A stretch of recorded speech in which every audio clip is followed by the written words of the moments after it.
नमस्कार दोस्तों। हर साल लाखों बच्चे कॉम्पिटिटिव एग्जाम की प्रिपरेशंस के लिए कोचिंग को ज्वाइन करते हैं और कोचिंग सेंटर्स भी सक्सेस का प्रॉमिस करते हैं, बट इनकी कॉस्ट क्या है? सिर्फ पैसा? ऐसा सोचना शायद गलत है। यह आपकी मेंटल हेल्थ, खुशी, आपकी सोशल लाइफ, आपकी फैमिली लाइफ, सबका सेक्रीफाइस मांगते हैं। तो चलिए आज बात करते हैं कि क्या इन कोचिंग इंस्टीट्यूट्स के लिए अपनी सोशल लाइफ को सेक्रीफाइस करना, अपनी खुशियों का सेक्रीफाइस करना, अपना करियर के सपने को पूरा करने के लिए, अपने फ्यूचर को पूरा करने के लिए अपने प्रेजेंट को सेक्रीफाइस करना क्या वर्थ है? इस वीडियो में हम उन सभी कारणों की बात करेंगे जिसकी वजह से आज के छात्रों में, आज के स्टूडेंट्स में जो प्रिपरेशन कर रहे हैं कॉम्पिटिटिव एग्जाम्स की, डिप्रेशन और एंजाइटी आती जा रही है। कुछ बच्चे तो गलत कदम भी उठा लेते हैं और हम लास्ट में ये भी जानेंगे कि आप इन सब चीज़ों से कैसे बच सकते हैं। तो चलिए शुरू करते हैं। इसका सबसे पहला कारण है इंटेंस प्रेशर और लैक ऑफ बैलेंस। चाहे वो प्रिपरेशन IIT JEE की हो, चाहे IAS की हो, चाहे CA की हो, चाहे किसी गवर्नमेंट एग्ज़ाम की हो, या कोई भी प्रिपरेशंस आप कर रहे हो, सबसे ज़्यादा प्रॉब्लम है प्रेशर की। इतना ज़्यादा प्रेशर, इतना ज़्यादा कंपटीशन। 10 सीट के लिए 1000 बच्चे, 10 लाख बच्चे तक फॉर्म भर रहे हैं। इतना प्रेशर हर कोई एडजस्ट नहीं कर पाता है और बैलेंस, लाइफ के साथ बैलेंस बैठाना बहुत मुश्किल हो जाता है।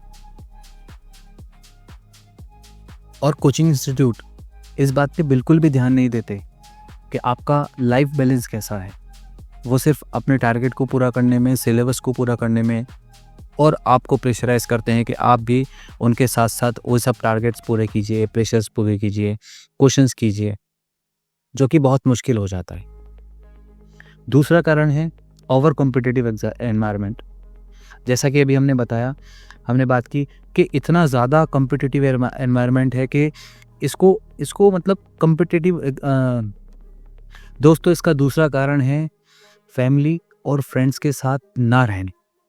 जब भी कोई कॉम्पिटिटिव एग्जाम्स की प्रिपरेशन करता है तो आप नोटिस करेंगे कि अगर वो जी जान से अपनी प्रिपरेशन कर रहा है, वो क्लास में टॉप आ रहा है, तो वो अपने फैमिली फंक्शंस को इग्नोर करेगा, अवॉइड करेगा, वो अपने फ्रेंड्स के साथ चिल नहीं करेगा। तो ये बहुत बड़ा रीज़न होता है डिप्रेशन का। अगर बच्चे अपनी फैमिली के साथ टाइम स्पेंड नहीं कर रहे हैं, अपने दोस्तों के साथ टाइम स्पेंड नहीं कर रहे हैं और उनका रिजल्ट भी नहीं आ पा रहा है, तो ऐसे बच्चों में देखा जाता है कि एंजाइटी, स्ट्रेस, डिप्रेशन के हालात बन जाते हैं। कुछ बच्चे तो गलत कदम भी उठा लेते हैं। इसका तीसरा कारण है मेंटल हेल्थ। देखिए, जो भी बच्चा जी जान से प्रिपरेशन कर रहा है उसके पास पूरी तरह से नींद निकालने का भी समय नहीं होता। इतना टाइम नहीं होता है कि वो 8 घंटे की अपनी नींद पूरी कर पाए, जो कि हमारी मेंटल हेल्थ के लिए बहुत ज़्यादा ज़रूरी है। ऐसे में बच्चे रात भर जाग के पढ़ते हैं और अपनी तैयारियां करते हैं। उनको ये डर होता है कि उनका जो कंपटीटर है, जो उनके साथ में उनका क्लासमेट बैठा हुआ है, वो पूरी रात पढ़ रहा है और ऐसा। तो दोस्तों, इसका दूसरा कारण है isolation from family and friends. अगर आप ध्यान देंगे और अगर आप फोकस करेंगे इस चीज़ पर कि जो बच्चे कॉम्पिटिटिव एग्जाम्स की प्रिपरेशन कर रहे हैं वो अपने सभी दोस्तों से अलग हो जाते हैं, दोस्तों के साथ समय नहीं बिताते, दोस्तों के साथ खेलते नहीं है, परिवार का कोई फंक्शन होगा तो उसमें नहीं जाते, परिवार के साथ टाइम नहीं स्पेंड करते। ये बहुत बड़ा रीज़न है बच्चों में डिप्रेशन और स्ट्रेस जनरेट करने का। आप देखेंगे बच्चे कोटा जाते हैं अपने परिवार से, दोस्तों से दूर, लंबी लंबी क्लासेस, 8-8 घंटे की क्लासेस ज्वाइन कर रहे हैं, लेकिन दोस्तों के लिए टाइम नहीं मिला।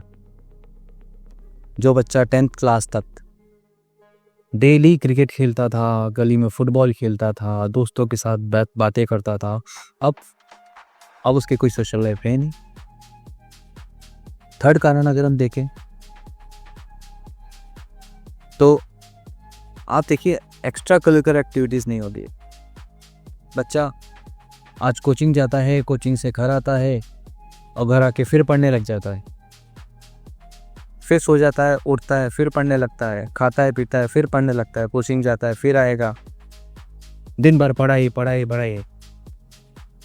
हर बच्चा इस स्ट्रेस को बैलेंस नहीं कर सकता। आप समझिए अपने बच्चे को। एक्स्ट्रा करिकुलर एक्टिविटीज़ बहुत ज़रूरी है। इन एक्टिविटीज़ के होने से बच्चा अपने स्ट्रेस को कम कर पाता। जो बच्चा 10th क्लास तक, अभी जैसे हम डिस्कस किया कि वो क्रिकेट खेल रहा था, फुटबॉल खेल रहा था, पेंटिंग कर रहा था, म्यूज़िक बजा रहा था, लेकिन अब जब वो कम्पिटिटिव एग्ज़ाम की प्रिपरेशन कर रहा है, चाहे वो IAS की कर रहा हो, UPSC या किसी स्टेट एग्ज़ाम्स की कर रहा हो, सेंट्रल एग्ज़ाम्स की कर रहा हो, रेलवे की कर रहा हो, बैंक की कर रहा हो प्रिपरेशंस, या कोई और exam, NEET, JEE, CA, extra curricular activities के लिए उसके पास टाइम ही नहीं होता, कंपटीशन इतना ज़्यादा हो गया, तो ज़रूरी है इसको हम बैलेंस करें। ओवर कम्पिटिटिव एग्ज़ाम में आप देखिए एनवायरनमेंट हो चुका है, इतना ओवर कंपटीशन। 1 लाख सीट के लिए नीट में लगभग 25-26 लाख बच्चे एग्ज़ाम दे रहे हैं। बहुत बड़ी बात है, बहुत ज़्यादा कंपटीशन हो गया है। अगर कहीं 1000 वैकेंसी निकलती है तो लाखों बच्चे उसमें फॉर्म भर रहे हैं, जो कि बहुत ख़राब स्थिति है। तो हम इसको कैसे हैंडल करें? बच्चों का बचपन छीनता जा रहा है। आज आप बच्चे का बचपन ही छीन चुके हैं। आज बच्चे के पास अपना बचपन जीने के लिए समय नहीं है। छोटी छोटी क्लासेस में 8th में, 9th में, 10th में बच्चा 10-10 घंटे पढ़ रहा है। क्यों? किसके लिए? सोशल लाइफ बिल्कुल ख़त्म हो चुकी है। बच्चे का सोशल लाइफ जुड़ी है सिर्फ सोशल मीडिया से, मोबाइल से, स्क्रीन से। अगर अपने दोस्तों के कांटेक्ट में है तो सोशल मीडिया के माध्यम से, चाहे वो इंस्टाग्राम हो, फेसबुक हो, यूट्यूब हो, और उन्हीं से सीख रहा है बच्चा।